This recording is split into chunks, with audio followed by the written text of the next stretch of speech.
ઓડિશાના વિદ્યાર્થીઓના અગ્નિ સ્નાનનો મામલો એમએસ યુનિવર્સિટી બહાર એનએસયુઆઈનું ઉગ્ર વિરોધ પ્રદર્શન પોલીસે ટીંગાટોળી કરી અને અટકાયત કરી।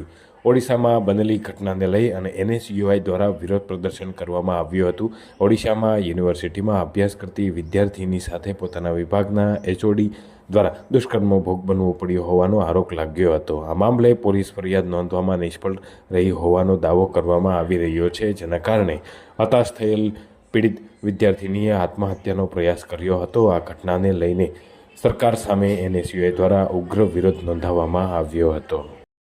જે રીતે ભારતીય જનતા પાર્ટીના 30 વર્ષના શાસનમાં વારંવાર મહિલાઓ જોડે રેપની ઘટના બનતી આવી છે, છેડતીની ઘટના બનતી આવી છે, તો ભાજપ સરકાર વારંવાર ચૂપ બેસી છે, ક્યાંક ને ક્યાંક ગુનેગારોને બચાવવાનું કામ કરી રહી છે।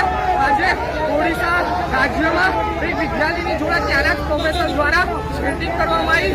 છોકરીએ પ્રશાસનને રજૂઆત કરી, પ્રશાસને કોઈ રજૂઆત સાંભળી નહીં, તે છઠ્ઠે છોકરી દ્વારા પોતાના પર પેટ્રોલ છડકીને પોતાનો જીવ ગુમાવવાનું કાર્ય કરવામાં આવ્યું।